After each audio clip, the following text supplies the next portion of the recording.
Pessoal, amigos que me acompanham, eu não sei se vocês lembram de um jogo que eu não sei porque a galera não fala tanto dele mais. E realmente é poucas pessoas que lembram dele e falam desse jogo. Eu estou falando de Urban Rage e como eu não vi ninguém esse ano falando dele, eu resolvi divulgar esse jogo porque ele merece. Um exclusivo do PS2, literalmente não tem pra outra plataforma e esse jogo caiu no esquecimento, mas não para mim e nem para os que jogaram ele. Antes de mais nada, essa é a minha opinião, ela não irá ser do mesmo jeito que a sua, portanto mente aberta, ok?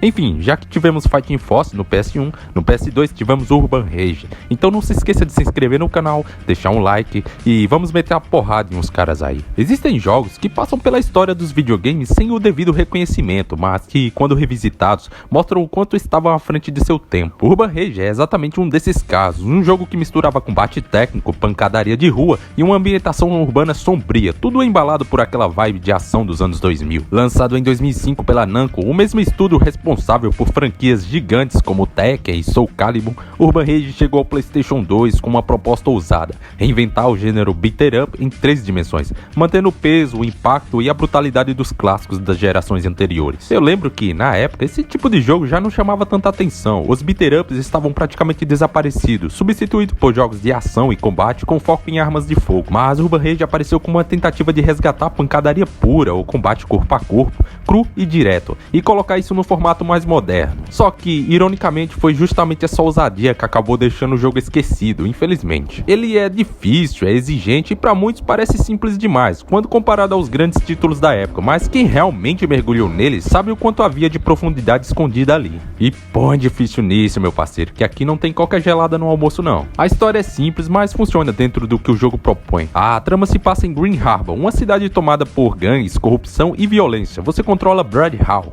um ex-soldado e especialista em combate contratado para manter as ordens nas ruas. Ele é o típico clássico de protagonista dos anos 2000, o durão, calado, com um passado misterioso e uma determinação quase inumana. E eu não tô zoando, a build dele é exatamente isso. A narrativa se desenrola em missões curtas, geralmente focadas em derrotar grupos de inimigos, proteger aliados ou enfrentar chefes de gangues rivais. E o interessante é que, embora a história seja contada de forma simples, o jogo se preocupa em dar personalidade aos personagens secundários, com cutscenes estilizadas e atuações exageradas que lembram um filme de ação de baixo orçamento. Mas eu tenho quase certeza que ninguém joga esse jogo pela história. O verdadeiro coração de Urban Rage está na gameplay. O sistema de combate é o que faz o jogo se destacar. Esquece aquela ideia de apenas apertar botões sem pensar. Aqui cada movimento tem peso, time e intenção. O jogo combina a liberdade de um movimento com um beater up 3D com precisão e o impacto de um jogo de luta técnica. Você pode atacar, agarrar, desviar, usar contra-ataques e até improvisar com armas encontradas pelo cenário. E o mais impressionante é o quanto o combate é fluido. Os golpes se conectam com naturalidade, os inimigos reagem de forma realista e o som dos impactos é satisfatório, de um jeito quase físico. Dá pra sentir cada soco, cada chute, cada queda no chão. Não é coincidência, o sistema foi desenvolvido pela mesma equipe por trás do Tekken 5 e dá pra perceber isso em cada detalhe,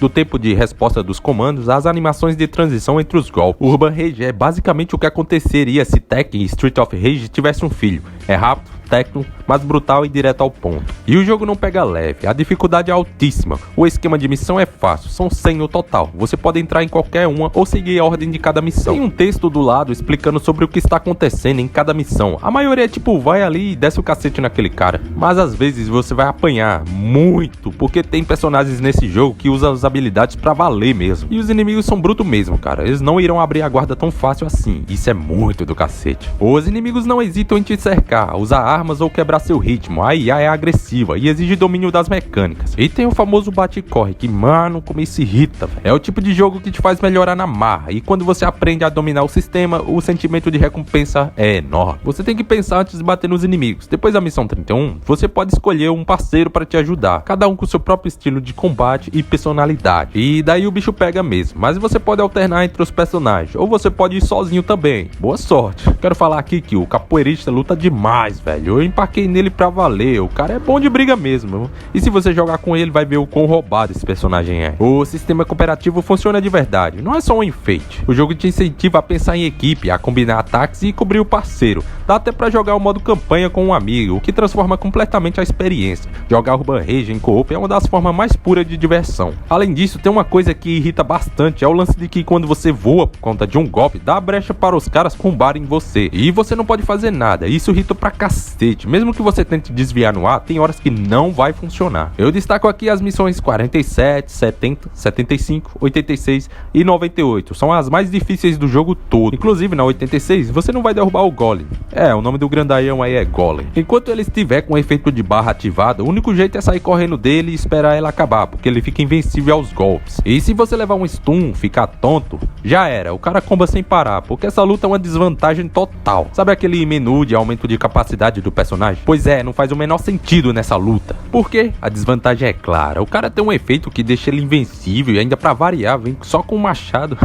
Que sacanagem. E não para por aí, né? 98 são dois pesos pesados do jogo. E sim, eles têm esse efeito de ficar invencível. Cara, é fácil dar rage no jogo, vai por mim. Ai, mas você tá chorando, não sei o que. Não, cara, eu só tô falando que realmente é fácil dar rage no jogo. E se você não acha, coloca no difícil e tenta a sorte pra ver. Enfim, depois dessa reclamada minha, o jogo ainda tem um modo versus, onde é possível colocar praticamente qualquer personagem do jogo pra lutar um contra o outro. É uma espécie de mini-tech alternativo, mas com muito mais caos e liberdade de movimento. E considerando o número de personagens desbloqueáveis, esse modo acaba sendo um jogo à parte. Visualmente, Urban Rage impressiona até hoje, quando lembramos que é um jogo de PS2. A direção de arte aposta em tons escuros, texturas urbanas e um clima sujo, realista, becos, armazéns, estacionamentos e ruas cheias de pichações. Tudo parece tirado de um filme de ação dos anos 2000, com aquela atmosfera de violência constante. A modelagem dos personagens é sólida e as animações são suaves, e o uso de iluminação cria um clima denso e urbano. Ele não é um jogo que engasgue em momento algum, é 60 FPS cravado. Claro, não são gráficos níveis God of War também, mas eles são legais. Porque tem hora que tem tanto personagem na tela que fica uma bagunça e mesmo assim não engasa. A trilha sonora também merece destaque, batidas pesadas, influências de hip hop e rock que combinam perfeitamente com a proposta do jogo. É o tipo de trilha que te coloca no clima de luta antes mesmo de começar a partida. Os personagens também são um dos grandes pontos de carisma do jogo. Brad Hawk é o típico protagonista frio e pragmático, mas você acaba gostando dele pela forma como ele enfrenta tudo de cabeça erguida. Chun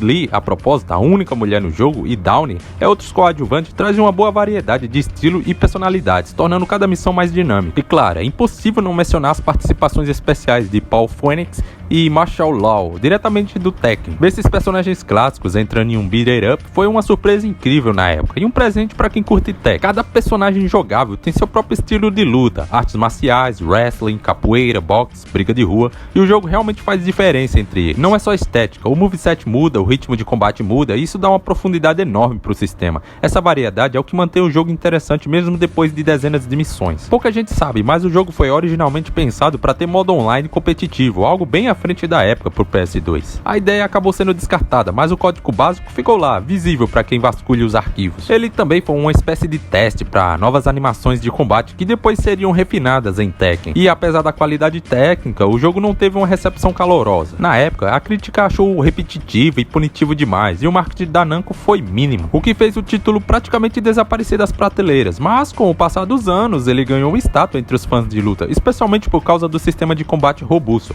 e carisma bruto que ele tem. O impacto do jogo é silencioso, mas perceptível. Muitos dos conceitos que ele trouxe, como o combate dinâmico entre vários inimigos, as esquivas contextuais e a física corporal realista, apareceriam depois em jogos como Sleeping Dogs, Yakuza e até Sifu. Ele foi um dos primeiros beat-em-ups 3D que realmente tentou misturar técnica e brutalidade, e isso merece ser lembrado. O problema é que ele chegou na época errada, o gênero estava em baixa e o público queria experiências cinematográficas, não dificuldade crua e sem filtros. Mas olhando hoje, dá pra dizer que Urban Rage era visionário. Ele antecipou tendências e mostrou que o combate corpo a corpo ainda podia ser relevante, mesmo numa era dominada por tiros e explosões. É curioso pensar que, se ele fosse lançado hoje, provavelmente teria um público enorme. Com o sucesso de jogos que resgataram o estilo clássico, como Street of Rage 4 e o apelo técnico de Sifu, Urban Rage teria encontrado o espaço que merecia. Ele é aquele tipo de jogo que você redescobre anos depois e percebe, caramba, isso era muito melhor do que eu lembrava. Mas este jogo veio de uma época em que os desenvolvedores ainda experimentavam, testavam limites e criavam jogos com personalidade própria. Ele pode não ser perfeito e tem falhas, e é repetitivo às vezes e frustrante em outras, mas ele tem alma. Esse jogo merece ser lembrado, não só pela nostalgia, mas lembrar o quanto o PS2 foi uma era de ouro para a criatividade e ousadia nos videogames. Nem todo clássico é reconhecido de imediato, alguns ficam esquecidos por anos, esperando o momento certo para serem redescobertos. Urban Rage é um desses casos, um jogo que, entre socos, chutes e quedas no asfalto, ainda consegue mostrar o que o gênero beat 'em up tem de melhor: intensidade, estilo e uma boa dose de atitude. Rejogá-lo foi uma experiência diferente e, cara, você sente raiva dos inimigos do jogo de verdade, mano. E quando você perde a luta, a vontade de detonar o cara com gosto é muito grande. Eu recomendo o jogo pra você que nunca jogou, e pra você que jogou sabe que esse jogo faz raiva, mas ele é bom demais. Se você curtiu, se inscreva-se no canal, comente o que achou de Urban Rage ou se já viu ele por aí nas locadoras.